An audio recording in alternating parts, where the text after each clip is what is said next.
ಕೋಣಿ ಮಲ್ತೇಶ್ವರ ನಮಸ್ಕಾರ. ನಮಸ್ಕಾರ. ಆರಾಮಿದ್ದೀರಾ? ಚೆನ್ನಾಗಿದ್ದೇನೆ. ಈಗ ತಾವು KPCC ಮೆಂಬರ್ ಕರ್ನಾಟಕ ಕಾಂಗ್ರೆಸ್ಸಿಗೆ ಅಲ್ವಾ? ಹೌದು. ನಿಮ್ ರಾಜಕಾರಣ ಹೆಂಗೆ ಪ್ರಾರಂಭ ಆಯ್ತು? ರಾಜಕಾರಣ ಅಂದ್ರೆ ಶಿಕಾರಿಪುರದಲ್ಲಿ ಎಂಟಪ್ಪನವರು ಅಂತ ಇದ್ರು. ಮಾಜಿ ಮಂತ್ರಿಗಳು. ನಿಮ್ ತಂದೆ ದೋಸ್ತರು? ನಮ್ ತಂದೆ ದೋಸ್ತ. ನಾನು ಬೆಂಗಳೂರಿನಲ್ಲಿ ಮೊತ್ತಿಕೆರೆಯಲ್ಲಿ ನಮ್ಮ ಮಾವನ ಮನೆಯಲ್ಲಿ ಓದ್ತಾ ಇದ್ದೆ. ಏನ್ ಓದ್ತಾ ಇದ್ರಿ? ನಾನು 8ನೇ ಕ್ಲಾಸ್ ಹುಡುಗ. ಅಲ್ಲಿ ಬೆಂಗಳೂರಲ್ಲೇ ಓದಿದ್ ನೀವು? ಬೆಂಗಳೂರಲ್ಲಿ ನಮ್ಮ ಮಾವ ಇದ್ರಲ್ಲಿ ತಾಯಿ ಅಣ್ಣ ಹೈಸ್ಕೂಲ್ ಮಾಸ್ಟರ್ ಅವ್ರ ಮನೆಯಲ್ಲಿ ಇದ್ದೆ. ಅವಾಗೇನು ಎಂಟಪ್ಪನವ್ರು ನಮ್ಮ ತಂದೆ ಫ್ರೆಂಡ್ ಅಲ್ಲ. ಶನಿವಾರ ಭಾನುವಾರ ರಜಾ ಇದ್ರೆ ಮನೆ ಐತೆ ಎಂಟಪ್ಪನವ್ರ ಮಿನಿಸ್ಟರ್ ಇದ್ದ. ಅವ್ರ ಮನೆ ಹೋಗ್ಬಿಡ್ತಿದ್ದೆ ನಾನು. ಅವ್ರ ಜೊತೆಗೆ ಸುತ್ತೋದು ವಿಧಾನಸೌಧ ಎಲ್ಲ ಮಿನಿಸ್ಟರ್ ಕರ್ಕೊಂಡು ಅವ್ರ ನಮ್ಮ ಫ್ರೆಂಡ್ ಮಗ ಅಂದ್ರು. ಆ ಲಿಂಕ್ ಮೇಲೆ ನನಗೆ ರಾಜಕೀಯ ಹುಚ್ಚು ಬಂತು. ಅಲ್ಲಿಂದಾನೆ ಹಂಗೆ ಇದಾಗ್ತಿದ್ದಂಗೆ ಶಿಕಾರಿಪುರದಲ್ಲಿ ಬಂದ್ವಿ. ಶಿಕಾರಿಪುರ SLC ಅಲ್ಲೇ ಬೆಂಗಳೂರಲ್ಲಿ. ಶಿಕಾರಿಪುರ ಬಂದೆ. ಶಿಕಾರಿಪುರ ಬಂದ್ಮೇಲೆ ಇಲ್ಲಿ ಕಾಂಗ್ರೆಸ್ BJP ಭಾರಿ ಫೈಟ್. BJP ಅವರು ಒಂದ್ ಸ್ವಲ್ಪ ಹೈಯೆಸ್ಟ್ ದಬ್ಬಾಳಿಕೆ ಗುಂಡಾಗಿರಿ. ಶಿಕಾರಿಪುರ ತಾಲೂಕಿನಲ್ಲಿ ನಂಬರ್ 1 ಅಂದ್ರೆ ಕಾಂಗ್ರೆಸ್ ನಲ್ಲಿ ಸಿಕ್ಕವರಿಗೆ ಹೊಡೆಸ್ತಿದ್ರು. ಆ ಟೈಮ್ನಲ್ಲಿ ನಾವು ಹುಡುಗರು.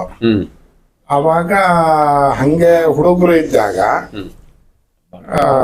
ಮುನ್ಸಿಪಲ್ ಎಲೆಕ್ಷನ್ ಬಂತು 83ರಲ್ಲಿ. 83ರಲ್ಲಿ ಫಸ್ಟ್ ನನ್ನ ವೋಟ್ ಬಂತು. ಕಾಂಗ್ರೆಸ್ ಇಂದ ಚೂರಿ ಶಿವಮೂರ್ತಿ ಅಂತ ಒಬ್ರು ಇದ್ರು, ನಗರ ಮಾದೇವಪ್ಪನವರು. ಅವರೆಲ್ಲ ಎಲೆಕ್ಷನ್ ನಿಂತಿದ್ರು. ಅವ್ರ ಪರವಾಗಿ ಚುನಾವಣೆ ಮಾಡಿ ನಮ್ಮ 3ನೇ ವಾರ್ಡ್ನಲ್ಲಿ 3 ಜನನ ಕಾಂಗ್ರೆಸ್ನವ್ರು ಗೆಲ್ಸಿದ್ವಿ ನಾವು. ಯಾರ್ಯಾರು ಗೆದ್ರು ನಿಮ್ಮ? ಚೂರಿ ಶಿವಮೂರ್ತಿ, ನಗರ ಮಾದೇವಪ್ಪನವರು, ಪಾಪಮ್ಮ ಅಂತ ಲೇಡಿ. ಅಲ್ಲಿಂದ ಹಂಗೆ ಹುಚ್ಚು ರಾಜಕಾರಣ ಅಂತ. ಯಡಿಯೂರಪ್ಪನವರು ಗೆದ್ರ? ಯಡಿಯೂರಪ್ಪ ಅವರು MLA ಆಗಿದ್ರು. ಮುಂಚೆ ಒಂದ್ಸರಿ ಅವ್ರು ಅದು ಮುಂಚೆ ಗೆದ್ದಿದ್ರು. ಅವ್ರ ಹೆಂಡತಿನೂ ಗೆದ್ದಿದ್ರು. ನಾವ್ ಎಲೆಕ್ಷನ್ 83ರಲ್ಲಿ ಮಾಡಿದಾಗ ಯಡಿಯೂರಪ್ಪನವ್ರ ಧರ್ಮಪತ್ನಿ ಮೈತ್ರಾದೇವಿ ಅವರಿದ್ರು. ಅವ್ರು ನಿಂತ್ರೆ ಅವ ಸೋತ್ರು. ಅವರು ನಾಗರತ್ನಮ್ಮ ಅಂತ ನಮ್ ಕಾಂಗ್ರೆಸ್ ಅಭ್ಯರ್ಥಿ ವಿರುದ್ಧ ಯಡಿಯೂರಪ್ಪ MLA ಇದ್ರು. ಅವ್ರ ಹೆಂಡತಿ ಸೋತ್ರು. ಅದೇ ಹುಚ್ಚು ರಾಜಕಾರಣ ಮಾಡ್ಕೊಂಡ್ ಬಂದಂಗೆ ಅದಾಗ್ತಿದ್ದಂಗೆ ಇವರು ಇಂದಿರಾ ಗಾಂಧಿ ಅವರ ಹತ್ಯೆ ಆಯ್ತು. ಅವ TV ಚಂದ್ರಶೇಖರಪ್ಪನವ್ರು ನಿಂತರು. ಅವ ನಾವೆಲ್ಲರೂ TV ಚಂದ್ರಶೇಖರಪ್ಪನವ್ರ ಪರ್ವ ಮಾಡಿದ್ವಿ. ಅಲ್ಲಿಂದ ಹಂಗೆ ಯುವಕರು ಫಸ್ಟ್ ನನ್ನ ಎಲೆಕ್ಷನ್ ಬಂದಿದ್ದೆ 83 ಆಗಸ್ಟ್ ತಿಂಗಳಲ್ಲಿ ನಡೆದಂತ ಮುನ್ಸಿಪಲ್ ಎಲೆಕ್ಷನ್ ಫಸ್ಟ್ ಓಟ್. ನೀವು ಫಸ್ಟ್ ಆಮೇಲೆ MLA ಕ್ಯಾಂಡಿಡೇಟ್ ಎಷ್ಟನೇ ಇಸ್ವಿಲದ್ರಿ? ನಾನು MLA ಕ್ಯಾಂಡಿಡೇಟ್ 18ರಲ್ಲಿ ಆದೆ. 2018. ಯಡಿಯೂರಪ್ಪನವ್ರ ಆಪೋಸಿಟ್ ಸಿದ್ದರಾಮಯ್ಯನವ್ರ ಗುರುತಿಸ್ ನನ್ನ ಇವನು ಒಳ್ಳೆ ಹೋರಾಟಗಾರ ಇದ್ದಾನೆ ಅಂತ ನನಗೆ ಸೀಟ್ ಕೊಟ್ರು. 2018ರಲ್ಲಿ ಫಸ್ಟ್ ಕೊಟ್ರು.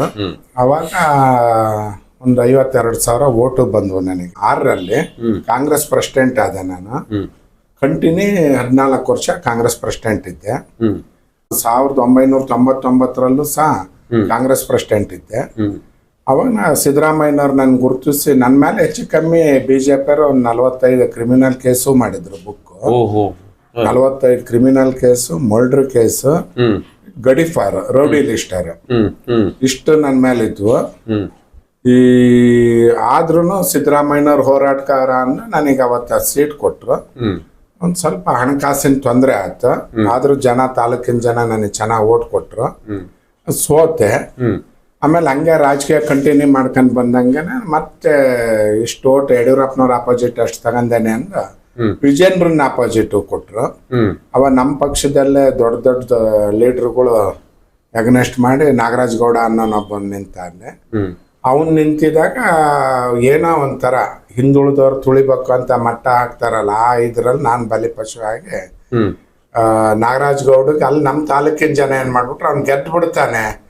ಕೋಣಿ ಮಾಲ್ತೇಶ್ ಅವ್ರಿಗೆ ಸಿದ್ದರಾಮಯ್ಯನವ್ರ ಕೈ ಬಿಡಲ್ಲ, ಏನಾರ ಪೊಸಿಷನ್ ಕೊಟ್ಟೆ ಕೊಡ್ತಾರೆ. ಅವನು ಸೋತ್ರುನು ಪೊಸಿಷನ್ ಹೋಗ್ತಾನೆ. ನನಗೆ ಕೊಡೋ ಓಟ್ ಎಲ್ಲ ನಾಗರಾಜ್ ಗೌಡ ಕೊಟ್ರಲ್ಲಿ. ಹಂಗಾಗಿ ನನಗೇನು ಓಟೇ ಬೀಳಲಿಲ್ಲ. ಅಲ್ಲಿ ಒಂದು 9,000 ಏನೋ ಓಟ್ ಬಿದ್ವು. ಅಲ್ಲಿಂದ ಮತ್ತೆ ನನಗೆ ಅಷ್ಟೊತ್ತಿಗೆ DK ಶಿವಕುಮಾರ್ ಅವರು KPCC ಮೆಂಬರ್ ಮಾಡಿದ್ರು.